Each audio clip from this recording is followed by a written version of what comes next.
izquierda, es ser siniestro, no de... Bueno, eso descalifica desde el punto de vista conceptual incluso. ¿Se da cuenta de la importancia que tiene lo que digo? Está bien.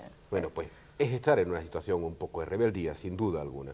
Y yo creo que durante mucho tiempo, todavía en la historia de la humanidad, las fuerzas políticas que tratan de cambiar las cosas estarán en desventaja, si quiere, político-cultural. Claro. Los que tratan de mantenerla como está tendrán ventaja. Añadiré solo una cosa, hará muy bien la izquierda en aprender algo que tiene mucha importancia. No solo se trata de inventar el futuro para que la derecha gobierne el presente, se trata de ser capaces de afrontar los problemas de presente, con una visión de futuro, pero de mojarse, de meter las manos en el trabajo, diciendo que nosotros también somos capaces de afrontar y superar la crisis económica. ¿Cómo no? Tan capaces como pueden serlo desde la derecha. Es mucho más cómodo inventar el futuro, es decir, mire, yo le ofrezco una sociedad que es un paraíso, y sobre todo se lo ofrezco para que la derecha siga gobernando como gobierna y yo podré justificarme diciendo que eso está muy mal.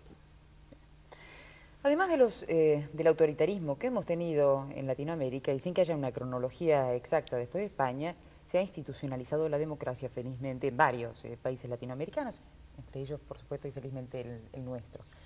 ¿Cómo se infiltra en una especie de canibalismo institucional el fantasma de la deuda externa? ¿Cómo ve Europa, cómo ve España la deuda externa de Latinoamérica? Yo difícilmente puedo hablar por el conjunto de los europeos, pero mire, el problema de la deuda, que es un problema muy serio, o la solución del problema de la deuda, digamos que es la condición necesaria, pero no suficiente, para buscar la solución a los problemas del desarrollo, a los problemas de la crisis económica de algunos países, por ejemplo, en este caso de países tan importantes en América Latina como Argentina.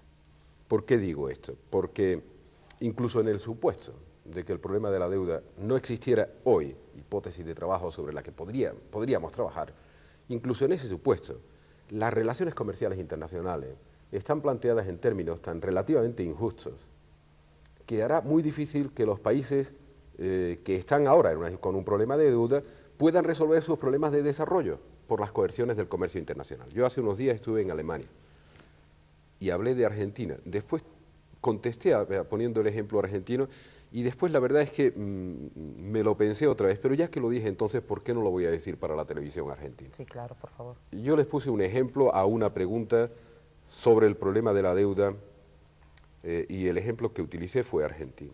Miren, Argentina tiene muy buenas razones para producir carne a menos precio que cualquier país europeo. Tiene un diferencial de costes evidente que se derivan de muchas cosas, no solo de los problemas de retribución salarial, sino de los problemas de la propia infraestructura que facilita que la carne sea más barata desde el punto de vista de coste en Argentina que en Europa. Sin embargo, si Argentina llega a un mercado cualquiera, imaginemos, aunque no lo imagino solo, a Egipto a vender carne, se encuentra con que Europa la vende más barata que Argentina. Entre otras cosas porque nosotros los europeos subvencionamos vía presupuestos comunitarios. Claro.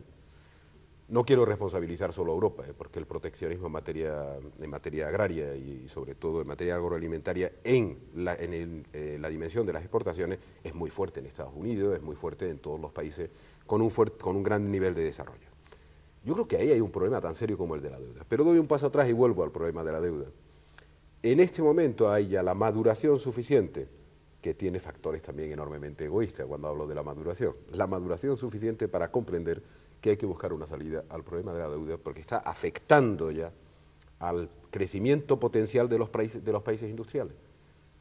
La falta de capacidad para desarrollar el producto bruto, la riqueza de los países deudores, al mismo tiempo está frenando la capacidad de producción de los países industriales o está frenando, si quiere, en términos más genéricos, el comercio internacional. Y con una tasa de crecimiento del comercio internacional del 2%, los países fuertemente industrializados que no pueden salirse de esta fase de recesión y solo se atreven a mantener equilibrios macroeconómicos, pero no a expandir sus economías. ¿Cuál fue el problema que no ha podido? Bueno, le produce un conflicto moral.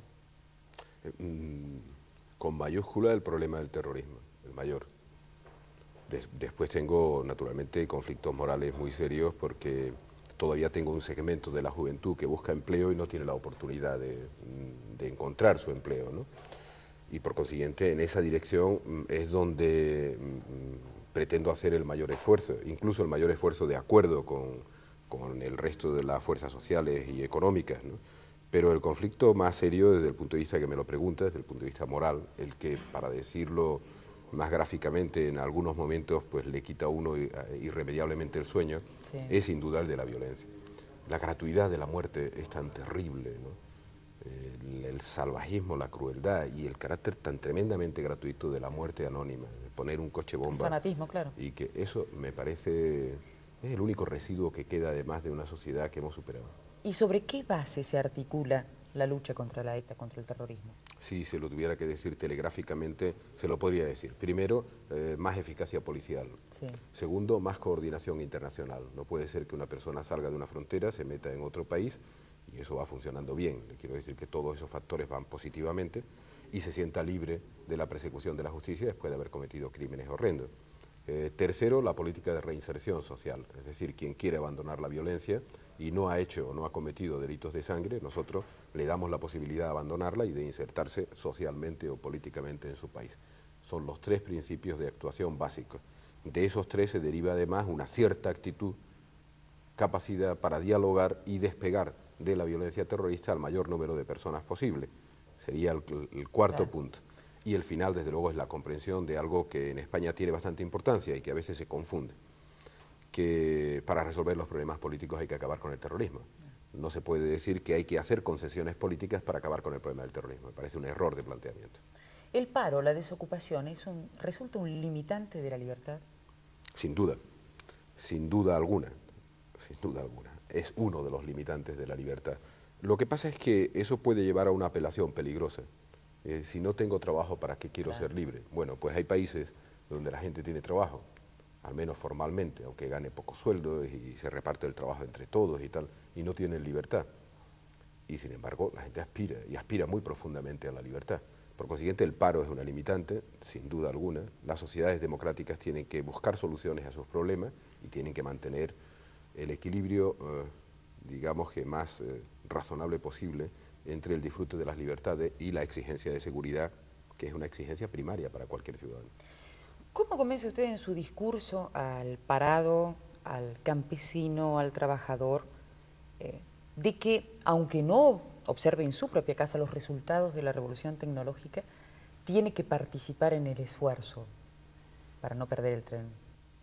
Mire, yo creo que los proyectos políticos son proyectos que deben hacerse pensando en las personas, en los individuos. Es decir, yo